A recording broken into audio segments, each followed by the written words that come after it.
यहाँ से देखो हमारा आज नेक्स्ट टॉपिक स्टार्ट होने वाला है रेस्पिरेशन। क्या स्टार्ट होने वाला है?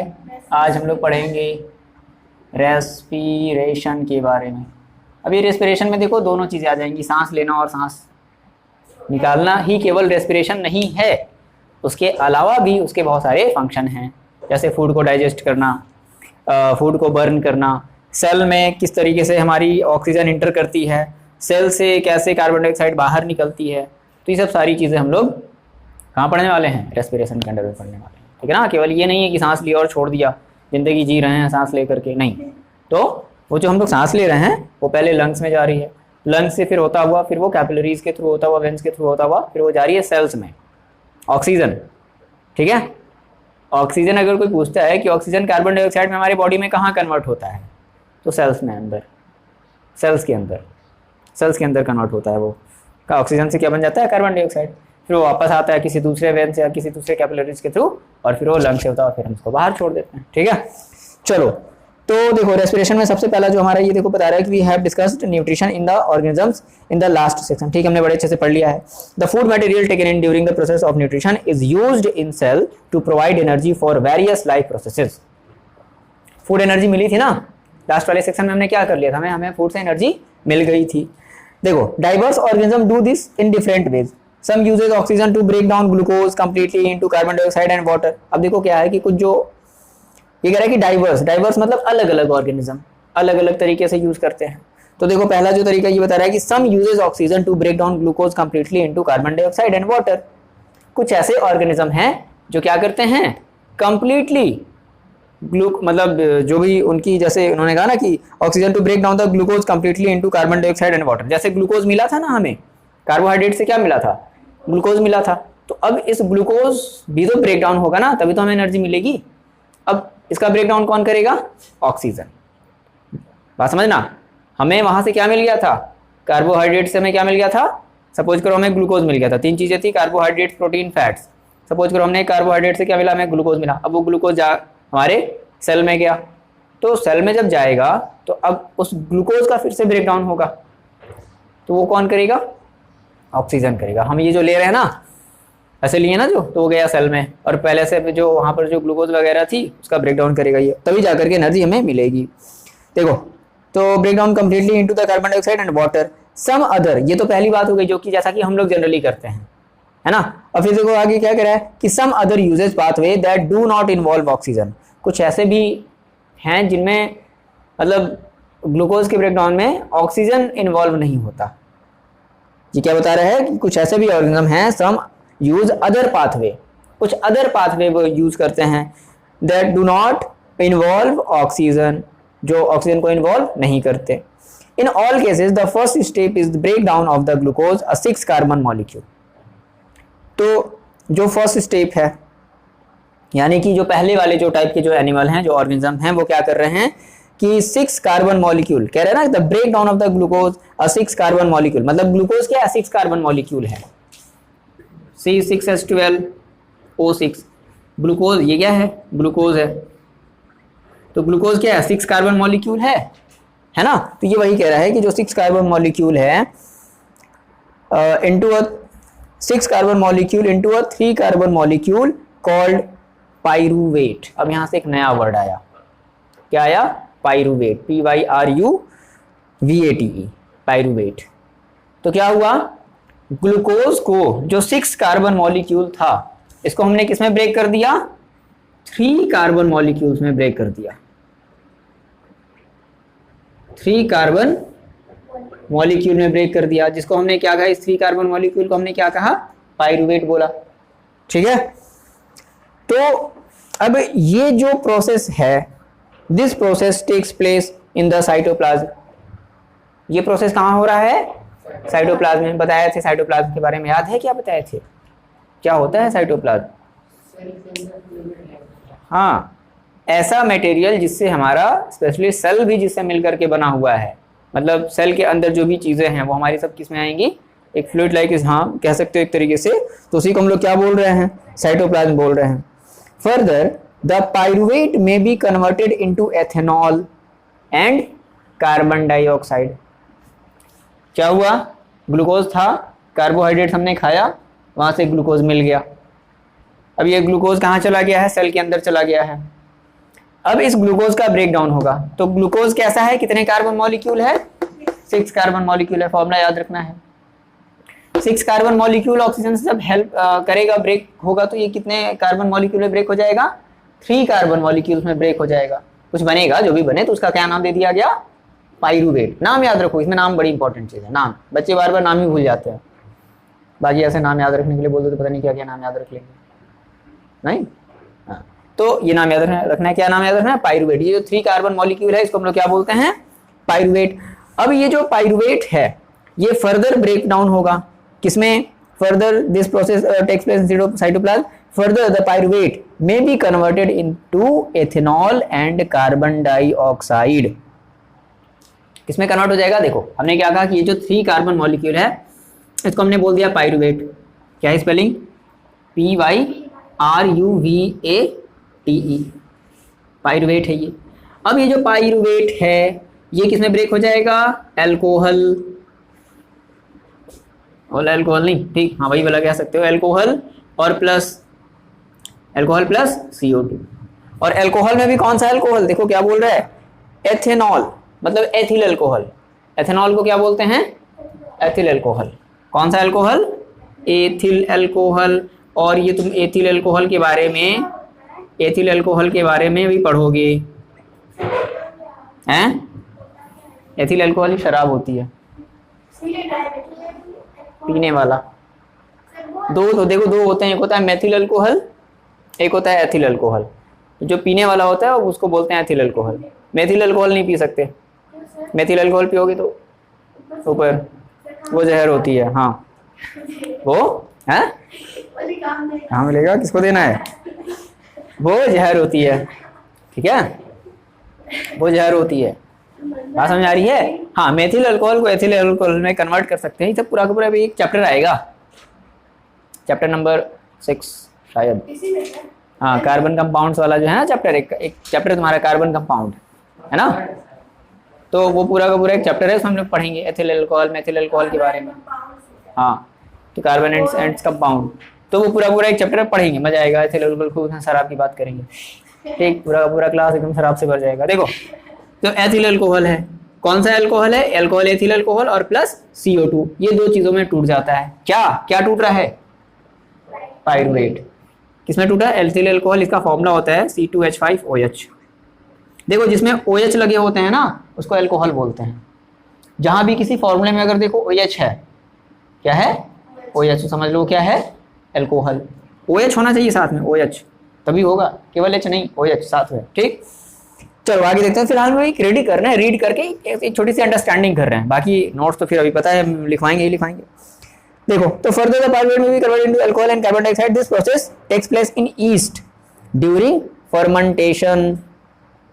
ईस्ट जानते हो, ईस्ट क्या होता है, ईस्ट जैसे ब्रेड जो बनता है ना, तो ब्रेड में जो ईस्ट जैसे जो होते हैं, तो ईस्ट में ये ऐसा फिनोमिना होता है। ये जो अल्कोहल वाला बनने वाला जो फिनोमिना हो रहा है, वो किसमें हो रहा है, ईस्ट में हो रहा है। ईस्ट एक ऑर्गेनिज्म हो गया, YEAST, ईस्ट, ठीक है। तो ये एक ऑर्गेनिज्म है, तो उसमें जो ग्लूकोज का जो ब्रेकडाउन हो रहा है वो कुछ इस तरीके से हो रहा है। ये भी किसकी बात हो रही है, ईस्ट की। अभी हम लोगों की बात नहीं हो रही है, ये ईस्ट की बात हो रही है, ठीक है ना। कि कार्बन मॉलिक्यूल जो है, यहाँ पे जो ग्लूकोज मिला था, अच्छा देखो, अभी हम इसमें ऑक्सीजन भी इन्वॉल्व नहीं करेंगे, इसमें ऑक्सीजन का इन्वॉल्व नहीं होता है। आगे देखते हैं। Converted into alcohol, this process takes place in yeast during fermentation.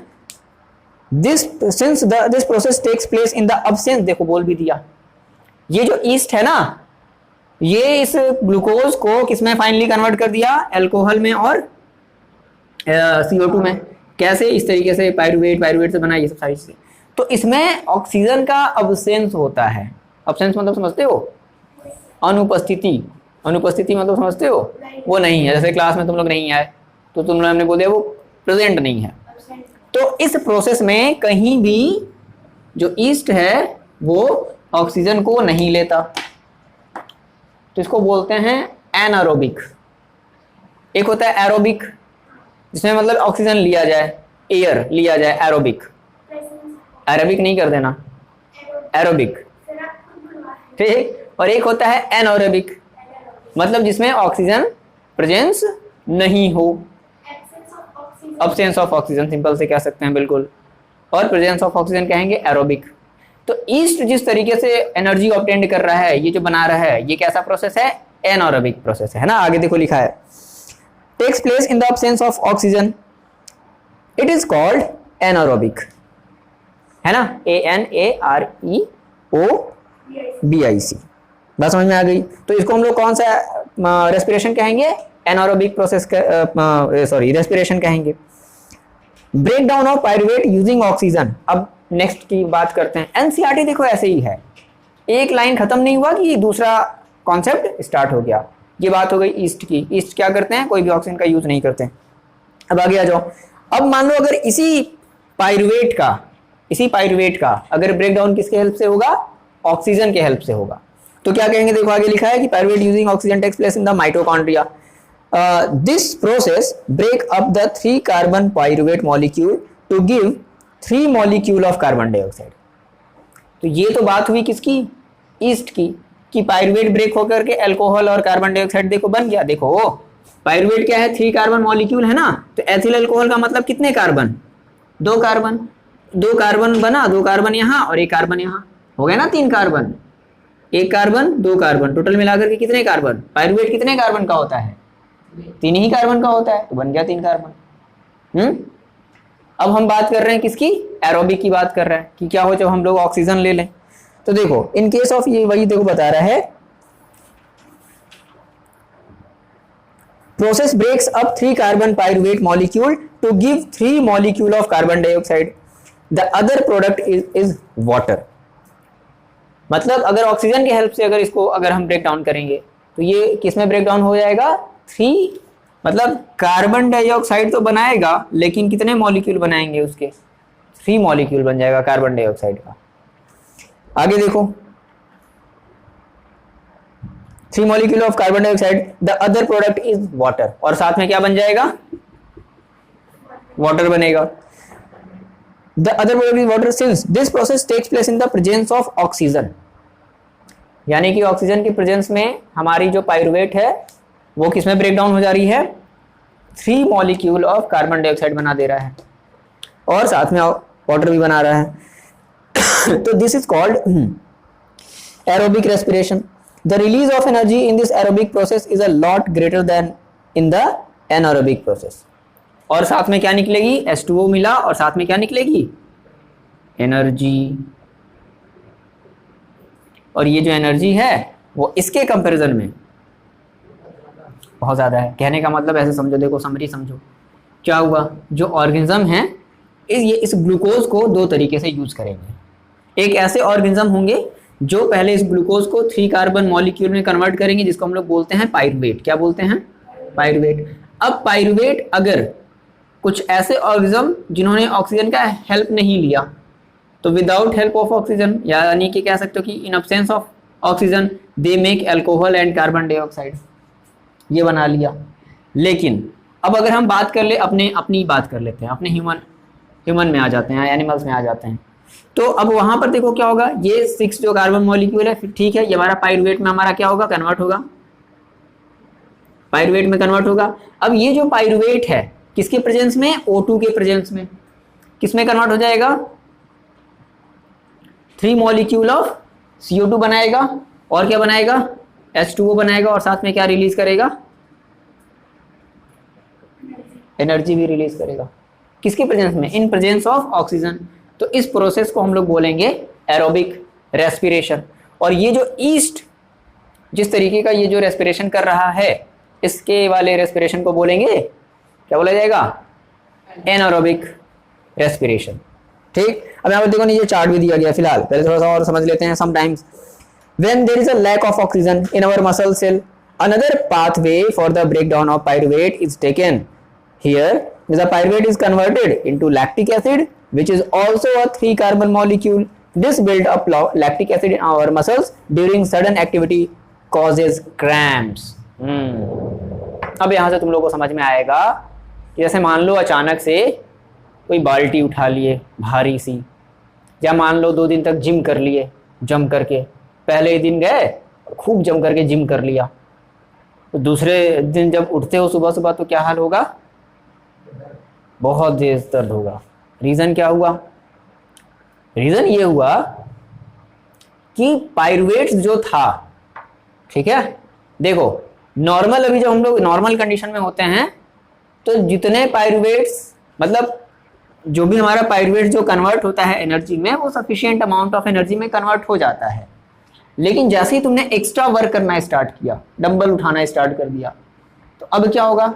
Extra energy की जरूरत पड़ेगी, लेकिन ऑक्सीजन तो तुम उतनी ही लोगे ना भाई। एनर्जी तुमको अगर लेना है तो उसके लिए क्या चाहिए तुमको? ऑक्सीजन। ऑक्सीजन जब तक नहीं लोगे तब तक एनर्जी नहीं मिलने वाली, ग्लूकोज पड़ा रहेगा ऐसे ही। ऑक्सीजन नहीं लिया कोई एनर्जी नहीं, ऑक्सीजन लोगे तभी वो ग्लूकोज क्या होगा? तुमको एनर्जी देगा। अब तुम नॉर्मल कंडीशन में ऑक्सीजन ले रहे हो, तुमको एनर्जी कंटिन्यूअसली मिल रही है, लेकिन अचानक से तुम जिम कर लिए तो तुम्हारी सांसें क्या होती हैं? फूलने लग जाती हैं, तुम जल्दी जल्दी कोशिश करते हो सांस लेने की। तो उसका रीज़न क्या है? उसका रीज़न यही है कि तुम्हारी बॉडी एक्स्ट्रा एनर्जी मांग रही है। तो एक्स्ट्रा एनर्जी मांगने के लिए क्या करते हैं? जल्दी जल्दी क्या करने लगते हैं हम लोग? ऑक्सीजन लेने लगते हैं। तो वही ऑक्सीजन क्या करेगा? जल्दी जल्दी पाइरुवेट को तोड़ेगा। अब अगर मान लो वर्क तुमने तो कर लिया लेकिन ऑक्सीजन सफिशिएंट अमाउंट में नहीं मिल पाई, तो यही जो पाइरुवेट है ये क्या होगा? हमारे सेल में जाकर के स्टोर हो जाएगा। देखो यहां पर ये जो बात बोल रहा है कि sometimes when there is a lack of oxygen, अगर ऑक्सीजन की कमी हो गई, तुमने ज्यादा वर्क कर लिया, ज्यादा बड़ा सा डंबल उठा लिया, तो ऑक्सीजन की कमी हो जाएगी। Lack of oxygen in our muscle cells, another pathway for break down of the pyruvate is taken. तो अब किस पर अब पाइरुवेट का ब्रेक डाउन तो होगा भाई, पाइरुवेट टूटेगा तभी एनर्जी मिलेगी, लेकिन कैसे होगा? अब अनदर पाथवे हो जाएगा। तो कैसे होगा? Here the pyruvate is converted into lactic acid. अगर सफिशिएंट अमाउंट ऑफ एनर्जी नहीं मिली तो पाइरुवेट किस में कन्वर्ट हो जाएगा? लैक्टिक एसिड में। यानी कि अगर सफिशिएंट, देखो अगर ये O2 अगर सफिशिएंट है, समझो ये O2 अगर क्या है, अगर ये O2 क्या सफिशिएंट है, तो तुम्हारे अंदर कोई क्रैम्पिंग वगैरह, क्रैम्पिंग का मतलब बॉडी में पेन आ जाना, बॉडी का कोई पार्ट दर्द करने लगना, तो उसको बोलते हैं क्रैम्प। तो नॉर्मल तुम्हारी बॉडी में कोई प्रॉब्लम नहीं होगी। मान लो तुम गए जिम और जिम जा करके खूब बड़ा सा डंबल उठा लिए, तो अब क्या हुआ? अब उस जगह पर ऑक्सीजन की बहुत ज़्यादा ज़रूरत थी, पहुंच नहीं पाया भाई। नॉर्मल ही रेट से तो पहुंचेगा ना, नहीं पहुंच पाया, तो क्या होगा? ये जो पाइरुवेट होगा है ना, अगर हम इसमें इनसफिशिएंट अगर हम O2 अगर इसको मिला, तो ये जो पाइरुवेट है वो किसमें कन्वर्ट हो जाएगा? लैक्टिक एसिड में। और यही लैक्टिक एसिड क्या क्रिएट करेगा उस जगह? क्रैम्प। क्या क्रिएट करेगा? क्रैम्पिंग क्रिएट करेगा। मतलब क्रैम्पिंग मतलब पेन, दर्द। मसल्स में क्या हो जाएगा? वहां पर दर्द हो जाएगा। कहोगे मेरा आज ये हाथ, कल हम जिम कर लिए थे तो आज मेरा ये वाला हाथ मेरे से उठ नहीं रहा है। या मान लो कभी कभी स्कूल में अगर हम तुमको 2 घंटे तक ऐसे अगर हाथ खड़े करवा करके अगर छोड़वा दें, तो भी क्या हो जाएगा? हाथ में क्रैम्पिंग आएगी कि नहीं आएगी? बिल्कुल आएगी, है ना। तो ये रीज़न क्या है? वही है रीज़न। क्या होता है? जहां पर भी अगर कहीं अगर क्रैम्पिंग हो रही है तो इसका मतलब है वहां पर क्या कलेक्ट हो गया है? लैक्टिक एसिड कलेक्ट हो गया है। बात क्लियर हुई? अब देखो ये जो चार्ट हमारा जो दिया हुआ है ना, देखो क्या है, ध्यान से देखो। कह रहा है ग्लूकोज है जो कि कितने कार्बन मॉलिक्यूल्स होते हैं? 6 कार्बन मॉलिक्यूल्स होते हैं। अच्छा, अब ये ग्लूकोज देखो है कहाँ? साइटोप्लाज्म में है। कहाँ है? साइटोप्लाज्म में है। तो पाइरुवेट बन गया किसके हेल्प से? मतलब ये पहले क्या हो गया? ब्रेक डाउन हो गया किसमें? पाइरुवेट में। पाइरुवेट का मतलब क्या होता है? 3 कार्बन मॉलिक्यूल्स। अब आगे देखो, अब यहाँ पर 3 चीजें हैं, इसमें 3 बातें डिवाइड कर दी गई। पहली चीज, absence of oxygen. Oxygen present है ही नहीं है, कोई ऑक्सीजन नहीं है। तो क्या होता है? एथेनॉल बनेगा, कार्बन डाइऑक्साइड बनेगा और एनर्जी मिलेगी। और कैसा, कौन सा कार्बन मॉलिक्यूल बनेगा? 2 कार्बन मॉलिक्यूल बनेगा, एथेनॉल और प्लस कार्बन डाइऑक्साइड। ये किस में होता है? ईस्ट में। ये किसका एग्जांपल है? ईस्ट का। दूसरा देखो, जो दूसरा वाला जो एरो बना हुआ है, अगर लैक ऑफ ऑक्सीजन है, ऑक्सीजन की कमी हो गई कहीं हमारे बॉडी में, इन अवर मसल सेल, देखो बोला भी है इन अवर मसल सेल, क्या होगा वहां पर? अब बन जाएगा लैक्टिक एसिड। एनर्जी तो मिलेगी लेकिन उतनी नहीं, लैक्टिक एसिड बन जाएगा, और उसी लैक्टिक एसिड की वजह से हमें क्रैम्पिंग फील होगा, पेन फील होगा। ठीक है। अच्छा, ये लैक्टिक एसिड भी देखो हमारा 3 कार्बन मॉलिक्यूल्स है, लेकिन तीसरे वाले केस में देखो प्रेजेंस ऑफ ऑक्सीजन, अगर सही अगर अच्छा अगर ऑक्सीजन अगर मिल गया, ठीक है, तो क्या होगा? देखो लैक ऑफ ऑक्सीजन का ये मतलब नहीं होता है कि पूरी तरीके से ऑक्सीजन नहीं मिला, मिला लेकिन सफिशिएंट नहीं मिला, इसलिए हम यहां पर लिखे हैं क्या? इनसफिशिएंट। ठीक है, तो क्या होगा उस केस में? हमें बहुत अच्छी खासी एनर्जी मिलेगी, कार्बन डाइऑक्साइड मिलेगा और वाटर मिल जाएगा। और ये जो काम होगा वो कहाँ होगा? माइटोकॉन्ड्रिया में, सेल के माइटोकॉन्ड्रिया में। ये माइटोकॉन्ड्रिया क्या है? हम लोग ये सब सारी चीजें क्लास 9 में पढ़े हैं। ये माइटोकॉन्ड्रिया कहाँ होता है? सेल में होता है। ठीक है ना। तो माइटोकॉन्ड्रिया ही क्या है हमारा, जिसको हम लोग पावर हाउस के नाम से जानते हैं, यही तो हमें एनर्जी देता है। सेल का पावर हाउस कौन है? माइटोकॉन्ड्रिया है, ध्यान रखना। ठीक है, चलो ये सब 9th की बातें, अब 9th वाले बच्चे पढ़े रहे होंगे ये सब। अच्छा, अब यहां पर ये जो एक नीली पट्टी, अच्छा यहां पे थोड़ा सा और देखो, the energy release during the cellular respiration is immediately used to synthesise a molecule called ATP. आ गया एटीपी। क्या आया पहला वर्ड? एटीपी। एटीपी का मतलब बताए थे, एडिनोसिन ट्राइफॉस्फेट बताए थे। ठीक है, एटीपी। तो देखो क्या कह रहा है, the energy release during the cellular respiration, मतलब जब हमने रेस्पिरेशन लिया तो उसमें हमें जो एनर्जी मिली इज इमीडिएटली यूज्ड हो गया, क्या करने के लिए? टू सिंथेसाइज अ मॉलिक्यूल, एक मॉलिक्यूल बना, उस एनर्जी से क्या बना? मॉलिक्यूल बना। उस मॉलिक्यूल का क्या नाम दिया गया? एटीपी। ठीक है, which is used to fuel all other activities in the cells. In this process, ATP is broken down, giving rise to fixed amount of energy, which can derive the endothermic reaction. अब ये सब reaction के type है, endothermic, exothermic, सब क्या क्या होता है अब हम लोग पढ़ेंगे केमिस्ट्री वाले में। तो एंडोथर्मिक रिएक्शन, जिसमें एंडोथर्मिक ऐसे समझ लो कि इसमें हीट हम लोग एब्जॉर्ब करते हैं, कहीं से बाहर से एनर्जी क्या कर रहे हैं? एब्जॉर्ब कर रहे हैं हीट। किसी कोई एक ऐसा रिएक्शन, जैसे मान लो कि चीनी में, पानी में चीनी डाल दो ढेर सारा, अब मान लो वो घुलेगा नहीं ना, घुल जाएगा, बहुत सारा डालोगे तो नहीं घुलेगा, थोड़ा बहुत डालोगे तो घुल जाएगा। तो क्या करना पड़ेगा उसको? तुमने आग के ऊपर रखना पड़ेगा, तब आराम से घुल जाएगा फिर। तो तुमने उस रिएक्शन को होने के लिए क्या किया? बाहर से कोई एनर्जी दी है, तो रिएक्शन ने एनर्जी लिया है ना, तो उसको बोलते हैं एंडोथर्मिक। अब मान लो कोई अगर एक ऐसा रिएक्शन है जिससे हीट बाहर निकल रही है, तो उसको बोलेंगे एक्सोथर्मिक। 2 तरीके के रिएक्शन होते हैं, एंडोथर्मिक और एक्सोथर्मिक। तो देखो ये वही चीज बोल रहा है, ATP is broken down giving rise to a fixed amount of energy which can derive the endothermic reactions taking place in the cell. अब इस थोड़ा से हम लोग ATP को समझ लेते हैं। देखो जो ये जो बॉक्स में जो बंद है ना, इस तरीके से जो करके दिया हुआ है, जो कौन सा, ये कौन से कलर का, येलो हल्का येलो कलर का जो पट्टी है उसमें देखो दिख रहा है ना सभी को। देखो क्या दिया एटीपी के बारे में, देखो दिया है, कह रहा है कि ATP is the energy currency for the most cellular processes. ये करेंसी की तरह है ना भाई, इतने लो, ये लो, और इतनी चीजें दो, इतनी पैसे लो, इतने चीजें दो। तो एटीपी भी कुछ ऐसा ही है, करेंसी की तरह है मोस्ट सेलुलर प्रोसेस के लिए। The energy release during this process of the respiration is use to make an ATP molecule from ADP. यहाँ पर एक और वर्ड आ गया एडीपी, इसको बोलते हैं एडोनोसिन डाइफॉस्फेट, डाई, और वो क्या है? ट्राई। ठीक है, तो देखो क्या कह रहा है कि to make ATP molecule from ADP and inorganic phosphate, मतलब पहले एडीपी था प्लस कुछ फॉस्फेट थी, और उससे हमें क्या मिल रहा है? एटीपी मिल रहा है। ये चीजें थोड़ी सी बोरिंग लग रही होंगी, है ना?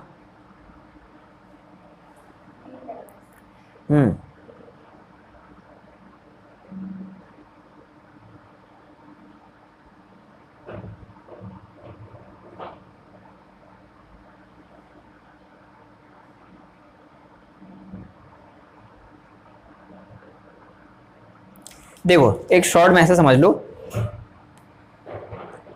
शॉर्ट में देखो ऐसे समझ लो, जैसे हमने कहा कि हमें एनर्जी मिल गई, तो एनर्जी ऐसे नहीं मिली। एनर्जी जो मिली है वो कैसे फॉर्म में मिली है? एटीपी के फॉर्म में। अभी एटीपी क्या है? एटीपी की एक करेंसी है। जैसे मान लो तुम्हें अगर कुछ खरीदना हुआ, तो ये 10 रुपए का नोट दिए, मान लो बोल दो कि भाई दो मेरे को 2 समोसा दे दो, तो 10 रुपए का नोट देना पड़ेगा ना। 1 किलो चावल लेना है तो कुछ रुपए तुमको देने पड़ेंगे। तो वैसे ही ये एटीपी भी है। तुमने ऐसे हाथ हिलाया ना, तो ये जो एनर्जी मिली इस हाथ को हिलाने के लिए वो कहाँ से मिली? एटीपी से। हम ये जो बोल रहे हैं तो मेरी एनर्जी खर्च हो रही है ना, तो ये भी एनर्जी हमें कहाँ से मिल रही है? एटीपी से। एटीपी मतलब वो तभी यूज होगा जब तुम कुछ एक्टिविटी करोगी। जैसे मान लो तुम बैठी हो और पीछे से मान लो कोई तुमको अगर पेंसिल अगर चुभो दे, ऐसे करोगी। उसको बोलते हैं, क्या बोलते हैं इसको? नर्वस, है ना, नर्वस सिस्टम ये हमारा है। हमें फील हो जाता है कि हाँ कोई चीज़ चुभने वाली है, या फिर अपने प्रोटेक्शन के लिए सब सारी चीज़ें करते हैं। जैसे मान लो आँख में कुछ चीज़ें पड़ने से पहले आँख क्या हो जाती है? बंद हो जाती है। ऐसा होता है? ऐसा होता है, होगा, ऐसा होना भी चाहिए। नहीं होता तो फिर प्रॉब्लम है, दिखाओ डॉक्टर को।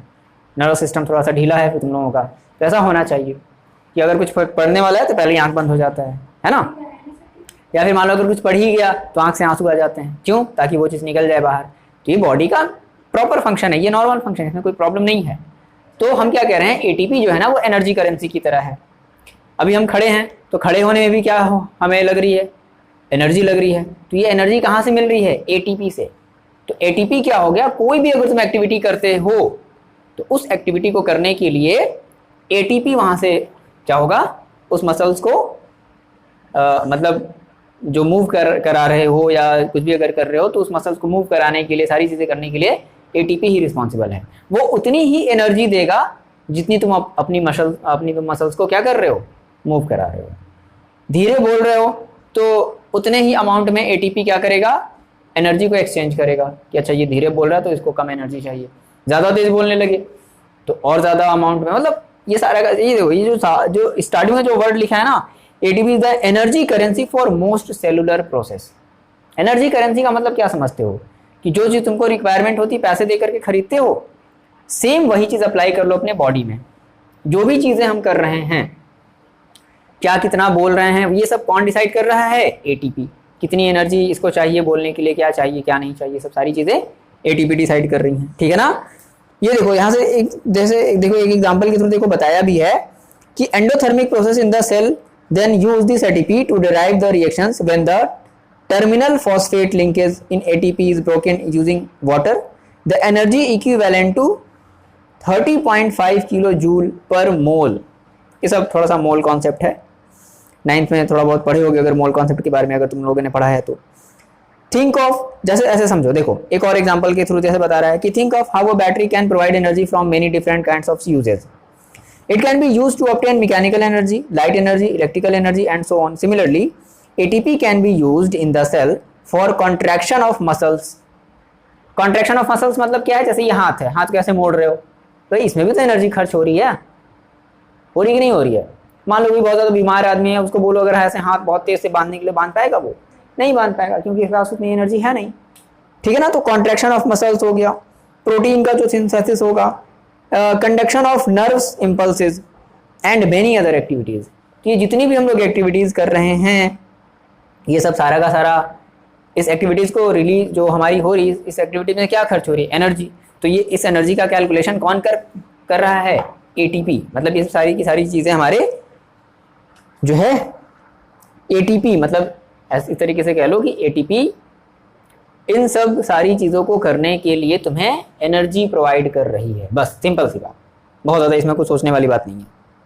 ठीक है, आगे बढ़े। एटीपी का ये कॉन्सेप्ट क्लियर हुआ ना। एटीपी का सिंपल सा मतलब समझो कि एक तरीके से तुम्हारी वो एक करेंसी हो गई, जो क्या करी कि जो भी तुम कुछ भी वर्क कर रहे हो तो पहले कैलकुलेट किया जा रहा है कि भाई तुमको कितना देना है, और उसके बाद उतनी एनर्जी तुम्हारे उस मसल्स में भेजी जा रही है जिससे कि तुम उसको कर सको।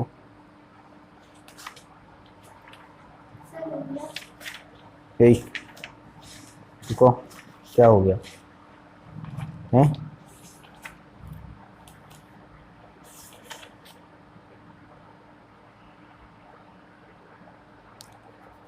ठीक है, इसके हम लोग नोट्स में काफ़ी डिटेल में बात करेंगे, फिलहाल अभी नहीं, जल्दी से पढ़ करके इसको आगे बढ़ते हैं।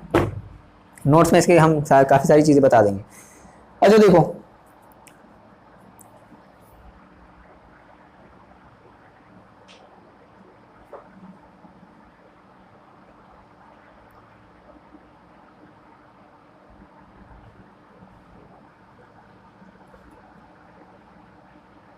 देखो नेक्स्ट आ जाओ, देखो कह रहा है कि since the aerobic respiration pathway depends on the oxygen, aerobic organism need to ensure that there is sufficient intake of oxygen. We have seen that plant exchange gases through the stomata and the large intercellular spaces in we have seen that the plant exchanges gases through stomata and the large intercellular spaces ensure that all cells are in contact with air.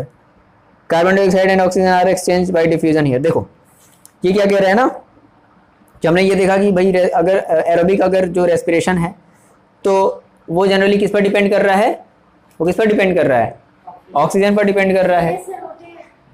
ठीक है, कैसे है, बहुत अच्छी बात है, ऐसे daily उठो। चलो देखो, एक्स्ट्रा बात करते हो तब कट करना पड़ता है।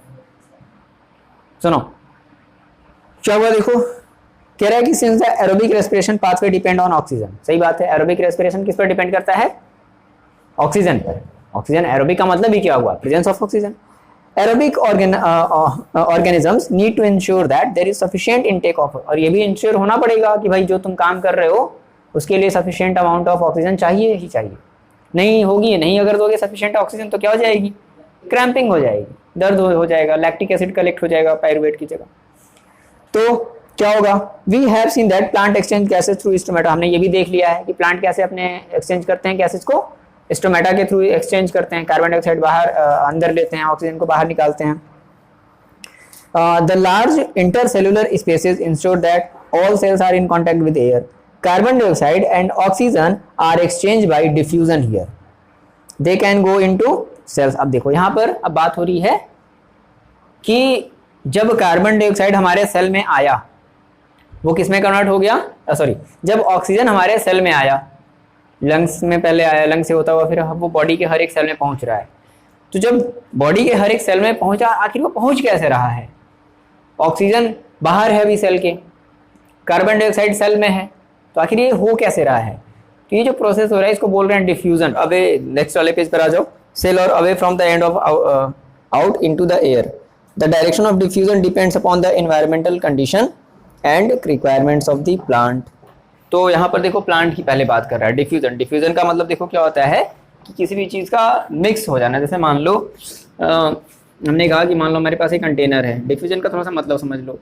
तो हमने कहा ये कंटेनर है और इसमें कंटेनर में मान लो यहाँ पर कोई छोटा सा मतलब इतने सारे कोई पार्टिकल हैं इस तरीके से, ठीक। थोड़ा सा समय हुआ और थोड़े समय बाद ये क्या हो गया, कुछ इस तरीके से हो गया, मिक्स हो जाना पूरे तरीके से उसमें, ठीक है। तो इसको बोलते हैं डिफ्यूज्ड हो जाना, ठीक है। अच्छा, तो अब पहले डिफ्यूजन देखो किसकी बात कर रहा है, प्लांट्स में। तो प्लांट्स में देखो डिफ्यूजन कैसे बोल रहा है, the direction of diffusion. Direction मतलब कि किस तरफ से किस तरफ का होगा। तो direction of diffusion depend on the environmental condition and the requirement of the plant. Requirement के अकॉर्डिंग ये अपना डिफ्यूजन करता है। जैसे कि सबसे देखो बता रहा है कि at night when there is no photosynthesis occurring, रात में कोई फोटोसिंथेसिस नहीं होता, क्यों, क्योंकि सनलाइट नहीं होती। तो no sunlight means no photosynthesis. तो जब कोई भी फोटोसिंथेसिस नहीं होगी, CO2 elimination is the major exchange activity going on. यहाँ पर एक बड़ी इंपॉर्टेंट चीज़ है। इसलिए ऐसा नहीं है कि प्लांट्स हमेशा रात दिन ऑक्सीजन देते रहते हैं, वो उनकी रिक्वायरमेंट होती है। जैसे मान लो दिन में बहुत सारा जो है क्या कर लिया उन्होंने, मान लो कार्बन डाइऑक्साइड ले लिया, अब ले तो लिया कार्बन डाइऑक्साइड, लेकिन रात को लाइट मिली नहीं, लाइट नहीं मिली तो क्या फोटोसिंथेसिस होगा, नहीं होगा। तो अब उसके अंदर जो CO2 है वो अपना बाहर निकालेगा जो भी लिया था एटमॉस्फेयर से। तो फिर से क्या होगा, वही CO2 फिर से रात के समय क्या निकाल करता है, वो बाहर निकालने लगता है। इसलिए कहा जाता है कि रात को पेड़ के नीचे नहीं बैठना या सोना चाहिए, क्योंकि वो CO2 रिलीज करते हैं। तो रीज़न यही है, CO2 रिलीज रीज़न करने का मतलब बिल्कुल रीज़न हार्मफुल ही है। CO2 रिलीज करने का मतलब है कि वो जो एक्सेस अमाउंट उसके पास जो कार्बन डाइऑक्साइड थी CO2, वही क्या कर रहा है, वो रिलीज कर रहा है। क्यों? क्योंकि देखो फोटोसिंथेसिस होगा तभी CO2 यूज होगा। अब फोटोसिंथेसिस अगर हो नहीं रहा तो CO2 यूज होगा क्या? फिर नहीं होगा। इसलिए वो रात के समय क्या करता है, अपना CO2 रिलीज करता है, ऑक्सीजन नहीं रिलीज करता। ये बात हो रही है किसकी? प्लांट की।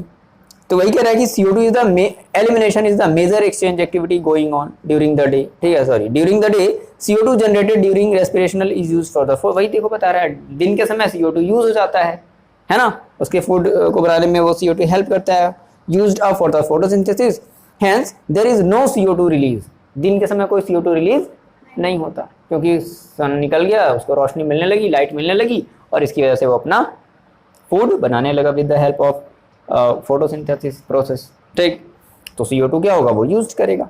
Instead oxygen release the major event at this time, मतलब डे टाइम की बात कर रहा है। डे टाइम के बाद क्या होगा, डे टाइम में क्या होगा, ऑक्सीजन ढेर सारा रिलीज हो जाएगा। अब देखो आगे, अब ये तो बात हो गई प्लांट्स की। अब आते हैं एनिमल में। तो एनिमल में भी दो तरीके के एनिमल होंगे। एक ऐसा एनिमल जो टेरेस्ट्रियल एनिमल हो, मतलब जो जमीन पर रहते हैं, और एक ऐसा एनिमल जो पानी में रहते हैं, तो उनको बोलते हैं एक्वेटिक। दो तरीके के एनिमल भी आएंगे, एक जमीन पर रहने वाले और एक पानी में रहने वाले। तो देखो भाई आगे बोल रहा है कि animal have evolved different organ. सही बात है, उनकी भी डिफरेंट ऑर्गन होती है ना। तो different organ for the uptake of oxygen from the environment and for getting rid of carbon dioxide. Rid of का मतलब होता है छुटकारा पाना, कैसे भी करके कार्बन डाइऑक्साइड क्या करनी है, बॉडी से बाहर निकालनी है और ऑक्सीजन को अंदर लेनी है। तो उसके लिए बता रहे हैं कि डिफरेंट ऑर्गन होते हैं। जैसे सिंपल सी बात है, जैसे मान लो हम लोग ह्यूमन हैं, तो हम लोग ऑक्सीजन जो लेने का काम करते हैं वो किसके थ्रू काम करते हैं, अपने नॉस्ट्रल्स के थ्रू लेते हैं, लंग्स में जाती है, ठीक है। बट फिश कैसी लेती हैं अपने ऑक्सीजन को, गिल्स के थ्रू लेती हैं। उनकी क्या होती है, गिल्स होती है, वो गिल्स के थ्रू लेते हैं। तो वो पानी, अब देखो क्या है कि ऑक्सीजन पानी में डिसॉल्व होता है, जैसे बोलते हैं ना H2O पानी में क्या है, मतलब पानी का जो मॉलिक्यूलर फॉर्मूला है वो क्या है, H2O है, ठीक है। तो इसमें ऑक्सीजन है लेकिन अमाउंट कम है, इसलिए इन लोग बहुत ज़्यादा तेज़ी से क्या करते हैं, सांस लेते हैं। क्योंकि जितनी ज़्यादा अंदर सांस लेंगे उतना ही ज़्यादा क्या करेंगे, वो H2O को लेंगे, और H2O लेने के बाद वो गिल्स के थ्रू ऑक्सीजन को ले लेते हैं और पानी को बाहर निकाल देते हैं। ऐसा नहीं कि पूरा का पूरा पानी पी लिया तो पूरा पानी पेट में चला जाता है, नहीं, केवल वहाँ से वो ऑक्सीजन उस पानी से निकाल लेते हैं और बाकी के हाइड्रोजन को बाहर छोड़ देते हैं वो, ठीक है। तो ये इस तरीके से प्रोसेस काम करता है। तो ये वही देखो बात करें from environment and get rid of the carbon dioxide produced. Terrestrial, अब देखो पहले बात करें टेरेस्ट्रियल एनिमल्स की, ठीक है। Can breathe the oxygen in the atmosphere, वो डायरेक्टली एटमॉस्फेयर से ब्रीथ करते हैं। But animals that live in water need to use the oxygen dissolve in water. तो इसमें जो ऑक्सीजन है वो क्या है, डिसॉल्व है। ये ओ इसमें क्या है, वाटर में ऑक्सीजन डिसॉल्व है, ठीक है। आगे देखो, since the amount of dissolve oxygen is fairly low compare to atmosphere, है ना, the amount of oxygen in air. अब ऐसी बात है, जैसे जितना ऑक्सीजन एयर में है उसके कंपैरिजन में कहीं कम ऑक्सीजन कहाँ है, वाटर में है। वाटर में ऑक्सीजन की अमाउंट क्या है, कम है, एयर में ज़्यादा है। तो देखो क्या बोल रहा है, क्या करना पड़ेगा, the rate of breathing in aquatic organisms is much faster than that seen in terrestrial organisms. देखियो, तो जैसे मछलियाँ वगैरह जो होती हैं क्या करती हैं, बहुत जल्दी जल्दी सांस लेती हैं, है ना। ऐसे वो ऐसे देखते हो ना, वो जब ऐसे किसी अगर मछली को टीवी वीडियो वगैरह में अगर देखे होगे, अगर कोई पानी के ऐसे बाहर निकालता है तो ऐसे बहुत जल्दी जल्दी वो क्या करने लगती हैं, सांस लेने छोड़ने लगती हैं। क्योंकि जल्दी जल्दी सांस लेंगी तभी क्या होगा, सफिशिएंट अमाउंट ऑफ ऑक्सीजन उनको मिल पाएगा। जैसे मान लो हम ही लोगों को अगर क्या हो जाता है, कभी कभी बहुत ज़्यादा अगर मान लो ऑक्सीजन की जरूरत पड़ जाती है तो क्या करते हैं, खूब जल्दी जल्दी सांस लेने लगते हैं। तो जल्दी जल्दी सांस लेने का क्या मतलब है कि हमारे बॉडी में ऑक्सीजन की कमी हो गई है। जैसे दौड़ने लगते हो, तो दौड़ने लगते हो तो हमारी क्या होती है, फूड बहुत ज़्यादा बर्न होती है, मतलब हमारे जो ग्लूकोज है वो बहुत ज़्यादा बर्न होने लगता है। तो बर्न होने के लिए क्या चाहिए होता है, ऑक्सीजन चाहिए होता है। तो अभी नॉर्मल कंडीशन में अभी हैं हम लोग, तो ठीक है, अभी नॉर्मल सब ठीक ठाक है। लेकिन जैसे दौड़ने लगे तो ग्लूकोज भी ज़्यादा बर्न होगा, ग्लूकोज ज़्यादा बर्न करने के लिए ऑक्सीजन ज़्यादा चाहिए होगा। तो इसलिए क्या करते हैं, हम ऐसे ऐसे बहुत तेज़ी से क्या करने लगते हैं, सांस लेने लगते हैं। लोग कहते थे ये हाँफ रहा है, तो हाँफने का मतलब है कि वो ऑक्सीजन ले रहा है। ये हमारे बॉडी की स्ट्रक्चर ही ऐसी है कि जैसे इसको रिक्वायरमेंट होगी वैसे अपने आप को ये ढाल लेगा, ठीक है। आगे आ रही बात समझ में, देखो तो वही ये बात बता रहा है कि fishes take in water through their mouth and force it past gills. तो क्या कर रही हैं वो, इसको गिल्स के थ्रू पास कर रही हैं। Where the dissolve oxygen is taken up by the blood, और जो भी ऑक्सीजन है वो ब्लड के थ्रू होता हुआ उसकी बॉडी में मिक्स हो जा रहा है। ऐसे ही हमारे केस में भी होता है। हम लोग जो ऑक्सीजन अभी आते हैं तो हम लोग जो ऑक्सीजन लेते हैं वो चला जाता है लंग्स में। लंग्स से क्या जुड़ी हुई होती है, बहुत सारी कैपिलरीज जुड़ी हुई होती हैं। उन कैपिलरीज में हमारा ब्लड होता है। तो ऑक्सीजन जब भी ट्रैवल करता है बॉडी में तो ऐसे खाली नहीं ट्रैवल करता कि खाली पाइप मिल गई और ट्रैवल करो, नहीं, वो हमेशा ब्लड के साथ ट्रैवल करता है। ऑक्सीजन हमेशा किसके साथ ट्रैवल करता है, ब्लड के साथ। ब्लड ही ऑक्सीजन को ले जाने और ले आने का काम करता है। बहुत सारा अजीब कनेक्शन अभी सब पढ़ोगे। अभी तो फिलहाल हम लोग अभी अपने ये लंग्स की बात करेंगे आगे। देखो तो ये हो गया टेरेस्ट्रियल। अब आ जाओ टेरेस्ट्रियल पर। Terrestrial organism use the oxygen in the atmosphere for the respiration. ठीक है, वो अपने एटमॉस्फेयर को यूज करते हैं ऑक्सीजन के लिए, सही बात है, रेस्पिरेशन के लिए। रेस्पिरेशन का मतलब समझ रहे हो ना, एक्सचेंज ऑफ गैसेज। सिंपल, अगर कोई पूछता है कि व्हाट इज रेस्पिरेशन तो बता सकते हो एक्सचेंज ऑफ गैसेज।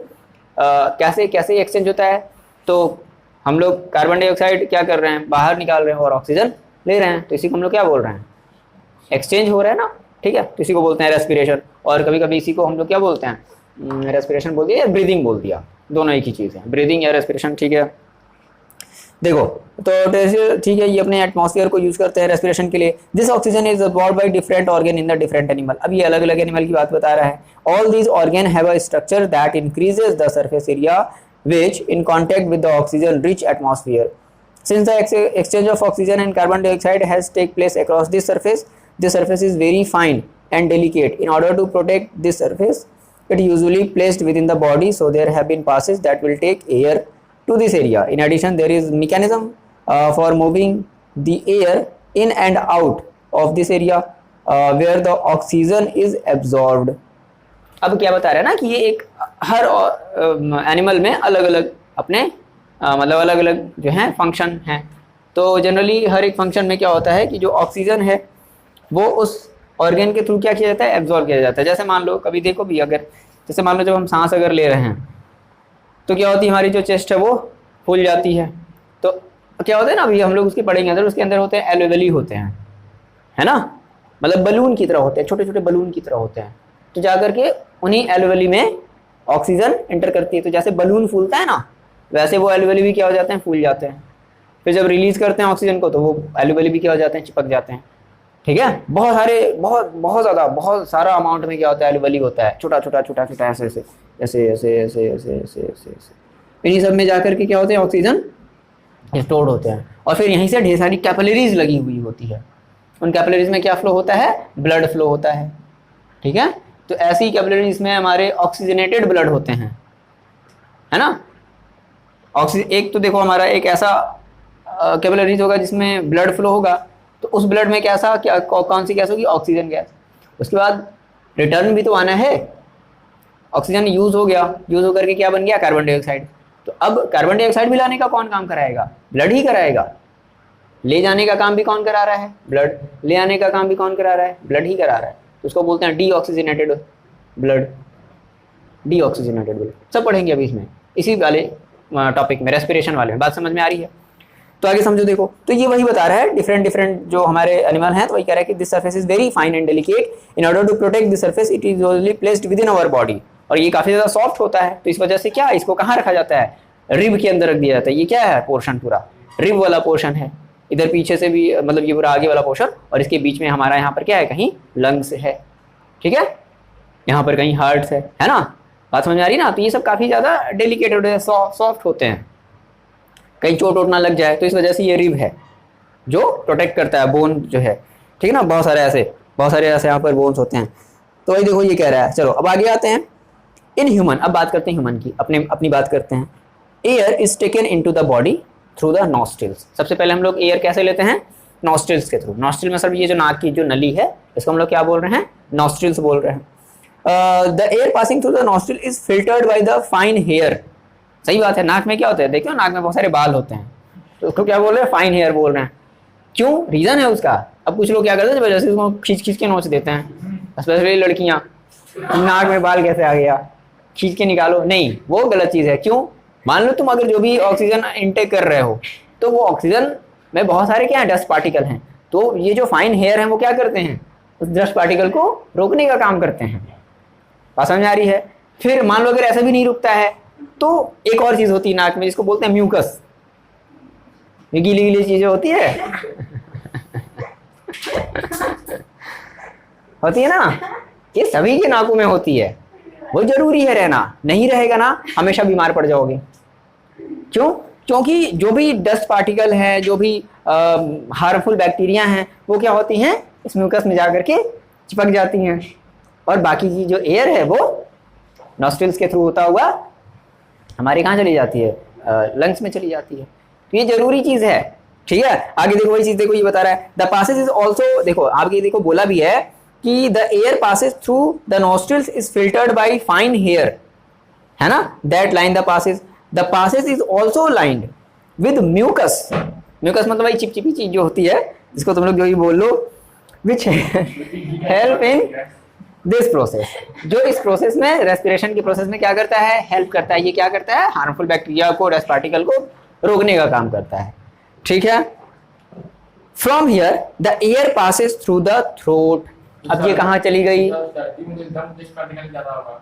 हाँ सर्दी में क्या, एकदम डस्ट पार्टिकल ज्यादा होगा। बिल्कुल नहीं जाता होगा, हम लोग ढके हुए रहते हैं सब एकदम। हाँ गीला हमेशा रहता है, ऐसा नहीं है कि अभी अंदर वाला, ये जो अंदर वाला जो पोर्शन होता है ना, ये भी गीला होगा। ठीक, नाक लगा के, हाथ लगा के देखने मत लगना, हाथ धुलना पड़ेगा। चलो देखो द पासेज इज ऑल्सो, देखो यहाँ पे आगे देखो क्या कह रहा है, from here the air passes through the throat. अब ये कहाँ चली गई, थ्रोट में चली गई, गले में चली गई। ये हमारा गला है, ठीक है ना, ऐसा नहीं गले में जाकर के पेट में चली जाती, नहीं। अब देखो यहाँ से आगे बताया था कि क्या होता है, throat and into the lungs, और उसके बाद थ्रोट से होता हुआ कहाँ चला जाता है, लंग्स में चला जाता है। ध्यान रखना, लंग्स इधर है, स्टमक इधर है, लंग्स में जाने का रास्ता अलग है, स्टमक में जाने का रास्ता अलग है, वो है इसोफेगस। यहाँ पर होता है फायरिंग्स, है ना, जो ओपनिंग का काम करता है। ओपन हुआ, जैसे जैसे हमने ऐसा थूको, अगर अंदर की तरफ निकला है तो कहाँ चला गया, वो स्टमक में चला गया, ये नहीं कि वो लंग्स में चला गया। जब ऐसे हुआ तो वो ऑटोमेटिकली बंद हो गया, लंग्स वाला जो रास्ता है वो ऑटोमेटिकली क्या हो गया, बंद हो गया। तो वही चीज देखो अभी आगे बताएगा। देखो आगे क्या कह रहा है, ring of cartilage are present in the throat, these ensure that the air passage does not collapse. नीचे देखो, सबसे नीचे देखो, ring of cartilage are present in the throat, these ensure that air passage does not collapse. ठीक है, air का कोलैप्शन भी नहीं होने देता है ये। अच्छा देखो, जैसे यहाँ पर देखो, ये देखो फिगर तुम्हारा दिखा रहा है, देखो अगले वाले आ जाओ, ह्यूमन रेस्पिरेटरी सिस्टम में आ जाओ, जो फिगर तुमको दिख रहा है ना, देखो तो क्या है, जो यहाँ पर जो थ्रोट है, तो क्या क्या दिख रहा है यहाँ पर, देखो यहाँ पर एक फायरिंग्स है, उसके बाद नीचे और चले जाओगे तो क्या होगा, तुमको ट्रैकिया मिलेगा, है क्या, एपिग्लोटिस। ये क्या चीज है, कहाँ है, क्या कहाँ है, चलो देखो पहले इसमें जो चीज है उसे, ठीक है अच्छी बात है, अभी आते हैं उस पर। नहीं देखो इधर समझो, बात समझो, देखो तो ये हमारा नसल पासेज है, देखो ना, जो एयर है वो देखो कैसे कनेक्टेड है, फिगर में देखो जो रेड रेड बना हुआ है इस तरीके से, वो कहाँ आया है, नोज से होता हुआ देखो कहाँ आया है, हमारे थ्रोट तक आया है। और देखो जो माउथ की भी जो पासेज है वो भी देखो किससे मिला हुआ है, थ्रोट से ही मिला हुआ है। तो एक चला गया है, देखो एक तुम्हारा, अरे भाई ये थ्रोट ही तो है, ये पूरा क्या है, अब वो लिखेगा थ्रोट लिखेगा, वो उसके अंदर का पार्ट लिखा है, जैसे ट्रैकिया है यहाँ पर, उसके बाद देखो फायरिंग्स है ना, उसके बाद लैरिंग्स है। दो चीजें होती हैं, एक और चीज यहाँ पर आ गई, एक और आ गया लैरिंग्स, फायरिंग्स और क्या है, लैरिंग्स आ गया। चलो इसके बारे में देखो समझते हैं। देखो तो क्या हुआ, within the lungs the passage divided into smaller and smaller tubes. जब वो एयर मान लो जब लंग्स में चला गया, ठीक है, फायरिंग से होता हुआ, फायरिंग ने क्या किया, दरवाजा ओपन किया, और जिसकी वजह से वो क्या कहाँ चला गया, एयर लंग्स में चला गया। अब जैसे ही वो लंग्स में गया, the passage divided into smaller and smaller tube which finally terminate in balloon like structure. जो कैसे होते हैं, बलून लाइक स्ट्रक्चर होते हैं। कभी तुम लोग अगर देखे होंगे, जो खाए होंगे मुर्गा बकरा वगैरह जो खाते हैं, तो देखे हो, नहीं देखे होगे तुम लोग खाए हो, चलो जाने दो, छोड़ो, नहीं खाए हो, हाँ तो देखिए वो एक जो अंदर का जो मटेरियल होता है जो काफ़ी ज़्यादा सॉफ्ट होता है, डेलिकेट होता है, बलून लाइक स्ट्रक्चर की तरह होता है वो, ये उसी की बात कर रहा है। उसी में जाते हैं ऑक्सीजन, छोटे छोटे होते हैं बलून की तरह। नहीं देखे होगे तुम लोग? देखे हैं, हाँ हम देखे हैं। खाए हैं, हाँ नहीं खाया नहीं, उसको खाया नहीं जाता, उसको फेंक दिया जाता है। देख लिया था। हाँ क्यों? वो अच्छा नहीं होता। हाँ ये किसमें होता है? ये लंग्स की बात बता रहे हैं। नहीं सर, ये मुर्गे चिकन में? में, चिकन में नहीं होता है, हर किसी में होता होगा, हम लोगों में भी है। तो अपने आप को गाते हो देखो। ठीक है चलो देखो, तो बलून लाइक स्ट्रक्चर होता है, जैसे ये देखो देखो दिख रहा भी होगा फिगर में, देखो दिख रहा है, आया है एयर, जब ऐसे आया है तो क्या हुआ है, वो फिर से ढेर सारे ब्रांचेस में बट गया है। दिखाई दे रहा है क्या? ढेर सारे ब्रांचेस दिखाई दे रहे हैं। और देखो बगल में जूम करके भी दिखाया है, ऐसे एरो का जो निशान लगाया है ना, ये इस तरीके से एरो का निशान, सिर्फ ब्रांचेस लिखा है। हाँ बता रहे हैं, ये ऐसे का, ये बहुत सारे ब्रांचेस हो गए हैं ना जो आया है मेन, जैसे ट्री के ब्रांचेस होते हैं ना, ऐसे ऐसे ऐसे ऐसे ऐसे, ठीक है, तो इसको बोलते हैं ब्रोंकाई बोलते हैं। ठीक है चलो अभी आगे आते हैं। फिलहाल दिख रहा है ये चीज फिगर में, तो ये यही चीज है, उसी में जाकर के हमारी एयर ऑक्सीजन क्या हो जा रही है, स्टोर्ड हो जा रही है, तभी वो क्या होता है, बलून लाइक स्ट्रक्चर फूल जाते हैं, स्वेलो हो जाते हैं। ठीक, अब वहीं से हमारा कनेक्टेड रहता है ढेर सारा कैपिलरीज, फिर वो ले जाता है ब्लड, उसमें उस कैपिलरीज में ब्लड होती हैं, तो उस ब्लड, वो ब्लड क्या करेगा, ऑक्सीजन को ले जाने का काम करेगा। पहले कहाँ जाएगा, हार्ट में, कहाँ जाएगा पहले, हार्ट में जाएगा, पंप करेगा वो।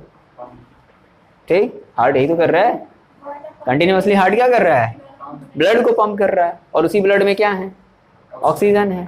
फिर वही ब्लड पंप हुई, जैसे वही मोटर होता है ना, मोटर घर में पानी वानी ऊपर नीचे ले जाने के लिए, हाँ, तो वैसे ही हार्ट होता है ब्लड को पंप करने के लिए, ताकि हर एक बॉडी के पार्ट में वो पहुंच सके। चलो इसके बारे में फिलहाल हम लोग अगले वाले टॉपिक में पढ़ेंगे, ट्रांसपोर्टेशन। ट्रांसपोर्टेशन वाले में आएगा ये।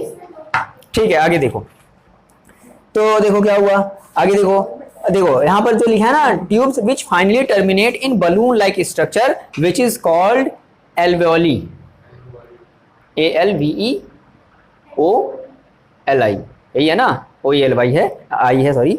ठीक है, तो जिसको हम लोग, मतलब देखो ये जो एल्वेओली है ये हमारा प्लूरल फॉर्म है, बहुत सारे चीज़ों को मिलाकर के बोल दिया क्या, एल्वेओली, और उसका आगे देखो सिंगुलर फॉर्म दे दिया है, क्या बोल रहा है उसको, एल्वेओलस। अगर एक बलून लाइक स्ट्रक्चर होगा, जैसे देखो ये एक अगर हुआ तो इसको बोलेंगे एल्वेओलस, एल्वेओलस। और अगर ढेर सारे अगर हो गए, इसमें जाकर कैसे स्टोर हो जाता है, इसको बोलेंगे एल्वेओली। ये प्लूरल फॉर्म है, ये क्या है, एल्वेओली क्या है, प्लूरल फॉर्म, एल्वेओलस क्या है, सिंगल। ठीक, आगे देखो लिखा भी है ना, singular alveolus. The alveoli provide a surface where the exchange of gases can takes place. अब यही एल्वेओली क्या कर रहा है, एक सरफेस दे रहा है ऑक्सीजन को, कहीं तो जाकर के ऑक्सीजन स्टोर होगी, तो ऑक्सीजन आकर के यहाँ पर स्टोर हुई, अब यहीं से क्या होगा, गैसेस का एक्सचेंज होगा। कैसे, देखो आगे बता रहा है, can takes place. The wall of alveoli contain an extensive network of blood vessels, मतलब कैपिलरीज। ब्लड वेसल्स में क्या चीज, कैपिलरीज, बहुत सारा कैपिलरीज क्या होता है, ढेर सारे एल्वेओली से कनेक्टेड होते हैं। ठीक, मतलब समझ रहे हो कितना सारा तार होगा, मतलब जस्ट लाइक तार जैसे ये है ना, ये तार, तो ऐसे ही ब्लड वेसल्स हमारे हैं बॉडी में, हर जगह बॉडी में फैले हुए हैं, क्या कर रहे हैं, ब्लड को ले जाने और ले आने का काम कर रहे हैं। बात समझ आ रही है? देखो, the wall of alveoli contain an extensive network of blood vessels, as we have seen in earlier years when we breathe in it, मतलब जब हम ब्रीथ करते हैं, we lift our ribs, सही बात है, जब हम ऐसे जब ब्रीथ कर रहे हैं तो रिब को क्या कर रहे हैं, हम ऐसे लिफ्ट कर रहे हैं। देखो ब्रीथ करके जरा, योगा मत करने लगना, ब्रीथ कर रहे हैं तो क्या हो रहा है, रिब हमारा क्या हो जा रहा है, लिफ्ट हो जा रहा है। तो लिफ्ट होने का क्या मतलब है, एंड फ्लैटन अवर डायाफ्रैग्म, ये जो पूरा का पूरा पोर्शन है इसको हम लोग बोल रहे हैं डायाफ्रैग्म। ठीक, देखो नीचे लिखा भी है फिगर में, डायाफ्रैग्म सबसे, diaphragm and the chest cavity become larger as a result. तो चेस्ट कैविटी, कैविटी मतलब खाली जगह, तो ब्रीथ किया तो और फूल गया ये, तो कैविटी मान लो ऐसे पहले सिकुड़ा हुआ था तो और क्या हो गया, ऐसे फूल गया ना, और बड़ा सा हो गया ना, सांस लेने पर बड़ा हो गया, ठीक है। तो वही देखो कह रहा है कि जो कैविटी है, कैविटी मतलब खाली जगह होती है, तो खाली जगह और क्या हो गया, और लार्जर हो गया इसकी वजह से, this as a larger as a result. Our diaphragm and the chest cavity become large as a result. Because of this air is sucked into the lungs. Air क्या हो गया, सक हुआ लंग्स में, एंड फिल्स द एक्सटेंडेड एल्वोली। तो ये जो expanded मतलब जैसे ये सब जो एल्वोली जो तुमको नजर आ रहे हैं, देखो देखो ये वाला फिगर, देखो ये वाला फिगर दिख रहा है, ये है एल्वोली। ये जो छोटे छोटे जो बलून लाइक स्ट्रक्चर इसके अंदर नजर आ रहे हैं क्या, और जूम कर दिया, ये देखिए और जूम कर दिया, अब नहीं होगा, ये लेग पीस है। बस ये छोटे छोटे बलून दिख रहे हैं, तो यही क्या है, एल्वोली है। ये दिखाई दे रहा है उसमें, नहीं दिख रहा है, नहीं दिख रहा है।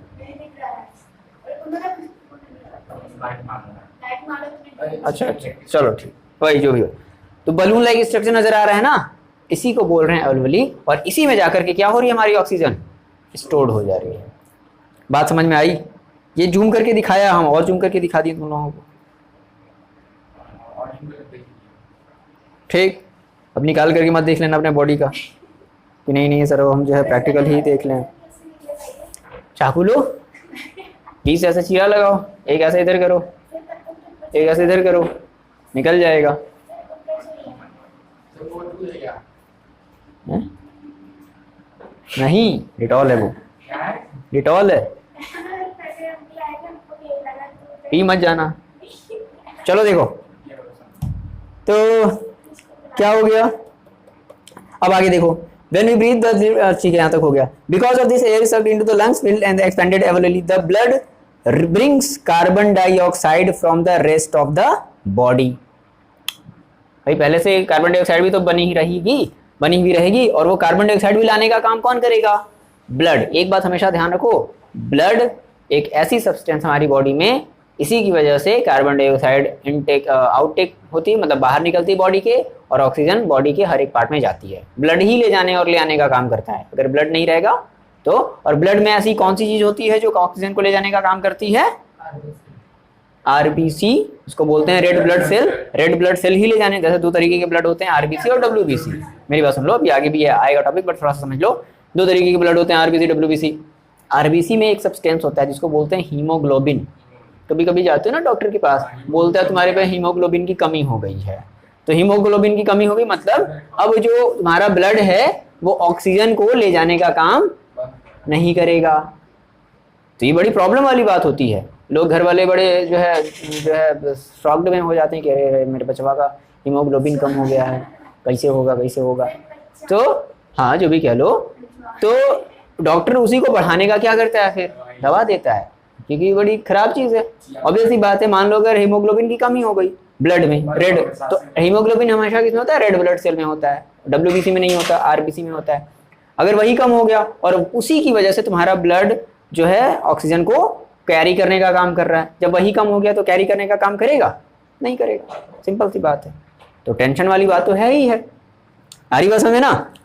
देखो, the blood brings carbon dioxide from the rest of the body for release into the alveoli and oxygen in the alveolar air is taken up by the blood in the alveolar blood vessels। तो दो अलग अलग blood vessels होंगे। एक हमारा आएगा जो carbon dioxide को क्या करेगा, उस एल्वोली में क्या कर देगा, रिलीज कर देगा, और फिर जो हमारी जो ऑक्सीजन वाली हमारी जो एल्वोली होगी, the alveolar air is taken up by the blood in the alveolar blood vessels to be transported to the all the cells of the body. ठीक है, तो वहां से तो पहले देखो होता यही है, ये हमारा जो लंग्स है ना, वो एक एक्सचेंजेस प्लेस है। यहाँ पर एयर क्या हो रही है, एक्सचेंज हो रही है। पूरे बॉडी से कार्बन डाइऑक्साइड आई, लंग्स में आकर के उसको छोड़ दिया गया, फिर लंग्स में जो एयर पड़ा हुआ है ऑक्सीजन, उस पूरे ऑक्सीजन को फिर से ब्लड क्या कर गई, पूरे बॉडी में ले गई। तो ये जो लंग्स है वो एयर का एक्सचेंज का प्लेस है हमारी बॉडी में। ठीक है, इसलिए इसको बड़े अच्छे से संभाल करके रखना चाहिए। जैसे होता है ना, कुछ लोग करते हैं, तो ये क्या प्रॉब्लम करता है, नहीं, ये देखो, ये जो एल्वली है ना, ये उसको डैमेज कर देता है। अब सोचो, जब एल्वली ही अगर डैमेज हो जाएगा तो फिर गया काम से, तो फिर प्रॉब्लम तो होगी हैं? किसको क्यों नहीं कुछ होता है? क्यों नहीं होता? होता है, बिल्कुल होता है। ये जल जाता है लंग्स, करने दो। कुछ लोग करते हैं बहुत ज़्यादा, कुछ लोग करते हैं, कुछ लोग लिमिटेड अमाउंट में करते हैं। तो ये लिमिटेड अमाउंट में जो करते हैं उसका ठीक रहता है, जो बहुत ज़्यादा कर लेते हैं लिमिटेड अमाउंट में करते हैं उनका भी खत्म होता है। क्या होता है ना, फाइन हेयर होते हैं भाई, हेयर क्या होते हैं, जलने लगते हैं। ऑब्वियसली बात है, तुम गर्म गर्म गैसेस को अगर यहाँ पर लोगे तो ऑब्वियसली बात है वो क्या होगा, डैमेज तो होगा ही होगा। होगा कि नहीं होगा, बताओ जरा। ठीक है, चलो देखो आगे, देखो देखते हैं। तो इसीलिए smoking is dangerous to health. देखो आगे देखो, यहाँ देखो, and the oxygen in the alveolar air is taken up by the blood in the alveolar blood vessels to be transported to the cells in the body during the breathing cycle. When air is taken in जब हमने किया, during the breathing cycle the air is taken in and let out. The lungs always contain a residual volume of air so that there is sufficient time for oxygen to be absorbed and for the carbon dioxide to be released. सही बात है। देखो एक time interval होता है कि कितने time interval में हमें कार्बन डाइऑक्साइड को लंग्स के बाहर निकालना है और कितने टाइम इंटरवल में हमें ऑक्सीजन को अंदर लेना है। तो एक रेगुलर टाइम इंटरवल होता है। अगर इस टाइम इंटरवल के बीच में अगर थोड़ी बहुत भी अगर गड़बड़ हुई तो दिक्कत हो जाएगी फिर। ठीक, when the body size of animal is, time interval मतलब बहुत ज़्यादा नहीं सोचना। टाइम इंटरवल जैसे मान लो हमने कहा कि एक टाइम इंटरवल है तुम लोग का, तुम लोग 1 घंटे पढ़ोगे, 1 घंटे बाद फिर दूसरे बच्चे आ जाएंगे, दूसरे बच्चे पढ़ोगे, इसको बोलते हैं टाइम इंटरवल। ठीक, समझ आ रही? इसको बोलते हैं, जैसे होता है ना इंटरवल होता है ना कि 2 घंटे का मतलब 2 घंटे बाद 2 पीरियड बाद एक, चलो एक इंटरवल हो गया। ठीक, नाश्ता वास्ता जा करके कर लो कैंटीन से, चाय वाय जा करके पी लो, जो भी हो जितने भी समय का हो, उसको बोलते हैं time interval. The body size of animal is large. ठीक, the diffusing pressure alone cannot take care of oxygen delivered to all parts of the body. Instead, respiratory pigment takes up oxygen from the air in the lungs and carry it to tissues which are deficient in oxygen before releasing it. देखो ये क्या बता रहा है, when the body size of animal, मान लो कि एक ऐसी एनिमल जिसका बॉडी साइज बहुत ज़्यादा लार्ज है, the diffusion pressure alone, हाँ कह सकते हो, cannot take care of oxygen delivery to all parts of the body. क्या कह रहा है, जो डिफ्यूजन है can not take place of oxygen delivery to all parts of body.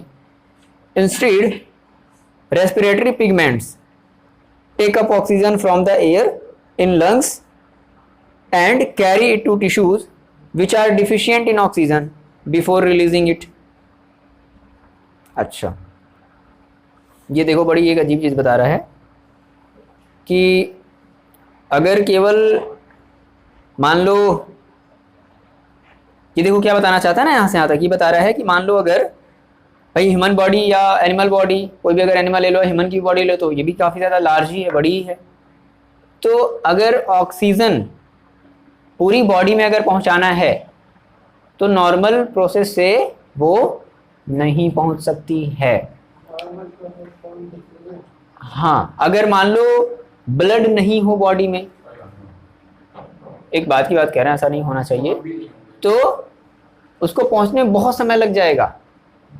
ये लगभग कहीं पढ़ा था आर्टिकल, बहुत साल लग जाएंगे पहुंचने में, एक सेल को के पास पहुंचने में उसको बहुत साल लग जाएंगे। तो इसीलिए देखो आगे क्या बोल रहा है, इन human being the respiratory pigment is haemoglobin. यही चीज इंपॉर्टेंट है।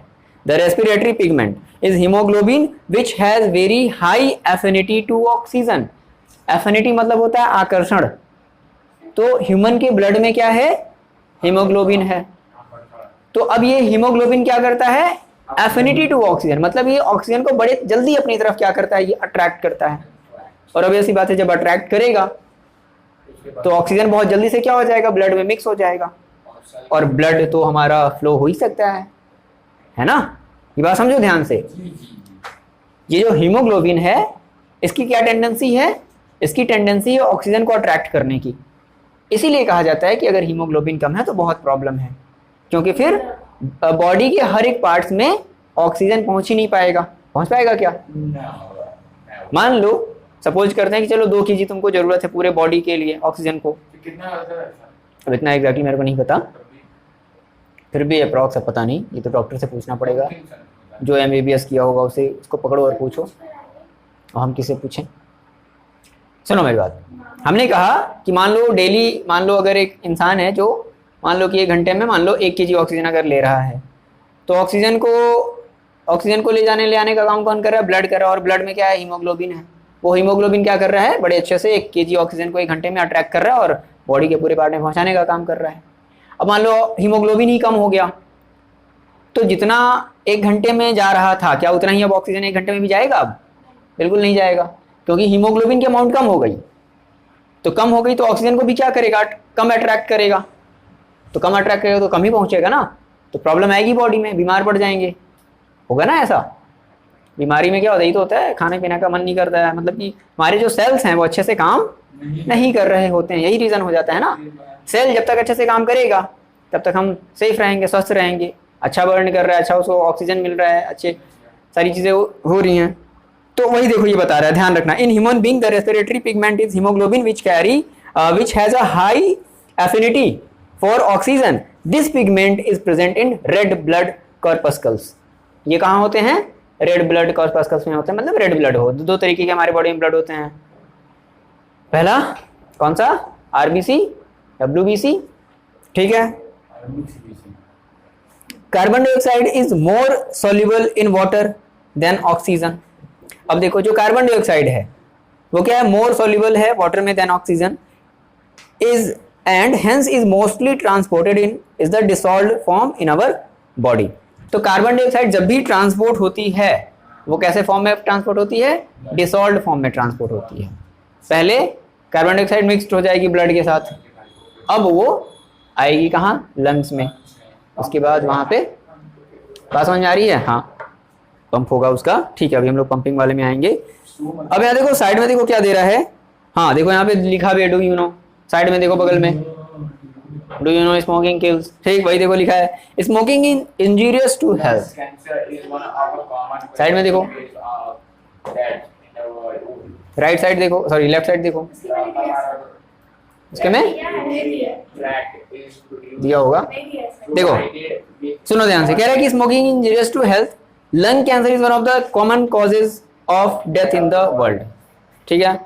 The upper part of the respiratory tract is provided with a small hair like structure called cilia. तो जो लंग्स है ना, लंग्स का जो अपर पार्ट है इसमें क्या होते हैं? सीलिया होते हैं, small hair. The upper part of respiratory tract is provided with a small hair like सीलिया।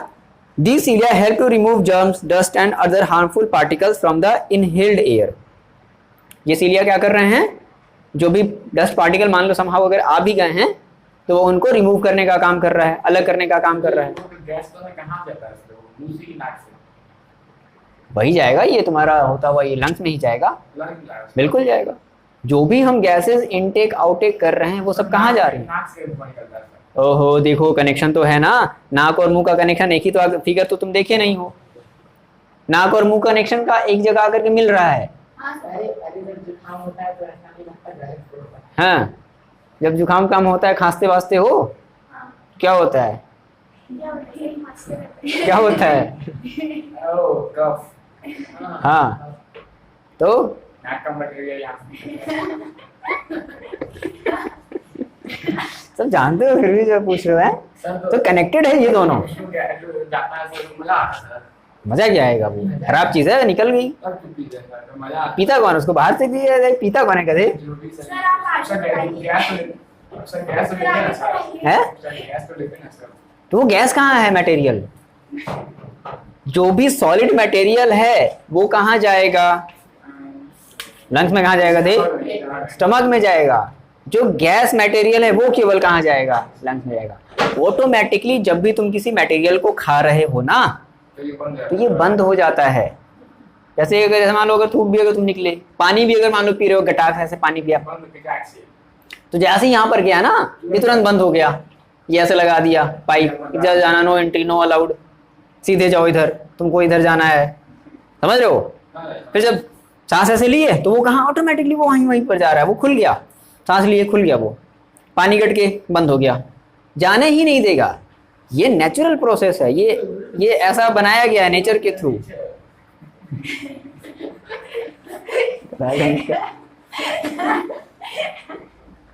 बात समझ में आ रही है? हाँ, तो ये होता है भाई, इसमें हमको जोर जबरदस्ती नहीं कर सकती, ये पकड़ के ऐसे दबा दे, नहीं आज पानी अंदर जाने ही देंगे, बिल्कुल चला जाता है। इसको बोलते हैं चोकिंग, चोकिंग इसको बोलते हैं। खाते समय तुम खो करने लगते हो तो क्या होता है वो यही होता है, चला जाता है। तो ये भी नेचुरल है। ये जो खांसना है ना, ये भी अगर नहीं आएगा तो भी प्रॉब्लम कर जाएगा। खांसते हैं तभी क्या होता है, वो बाहर आ जाता है। और देखते हो बाहर कहाँ से आता है? नाक से आता है बाहर।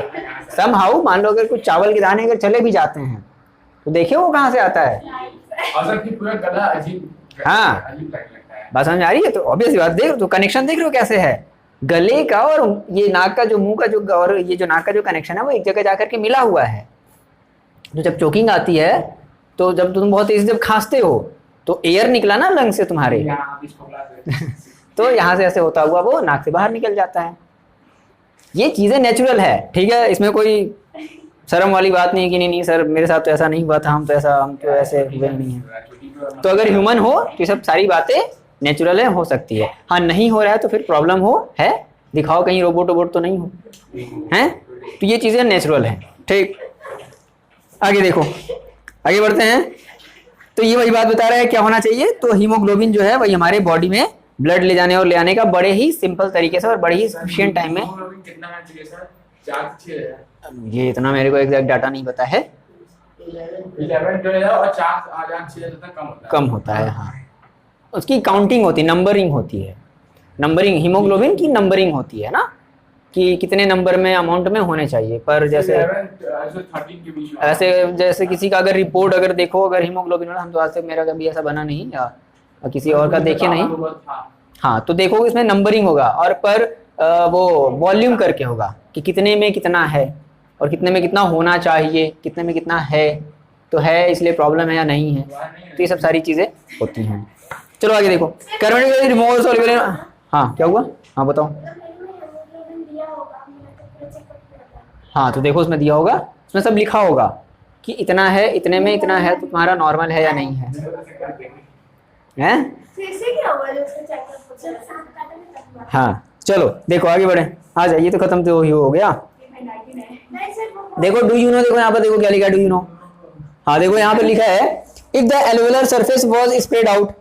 अगर हम इस एल्वेलर सरफेस को, ये जो balloon balloon balloon balloon structure है ना, इसको अगर हम पूरा फैलाएं तो क्या कह रहा है, it would cover about 80 meter square.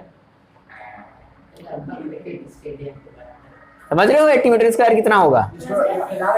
हाँ, 80 मीटर लेंथ और 80 मीटर विड्थ, इतना चौड़ा फैलेगा ये। इतना बलून है इसमें।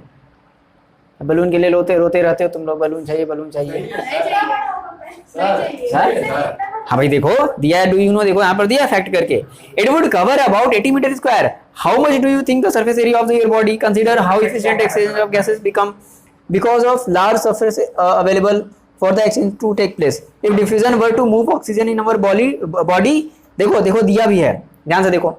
If diffusion were to move oxygen in our body, मान लो अगर हमारी बॉडी में ऑक्सीजन अगर मूव करे तो it is estimated that it would take 3 years for a molecule of oxygen to get to our toe from our lungs।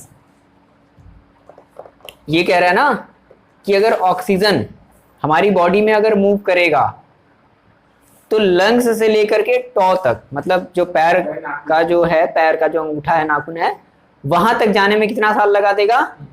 3 साल लगा देगा। तो इसीलिए क्या रहता है, हीमोग्लोबिन रहता है जो आसानी से ले जाने और ले आने का काम करेगा। तो बात समझ, हीमोग्लोबिन की इंपॉर्टेंस समझ में आई? जी। हाँ, तो यही चीज़ है। और 80 मीटर स्क्वायर एरिया कवर कर लेगा अगर लंग्स अगर हम फैलाएं तो 80 मीटर स्क्वायर का एरिया ये कवर कर लेगा। बहुत है भाई 80 मीटर स्क्वायर, ये कितना इमेजिन कर सकते हो? घर बन जाएगा, जमीन ले लो। 100 मीटर मान लो, हाँ 100 मीटर लगभग यहाँ से, हाँ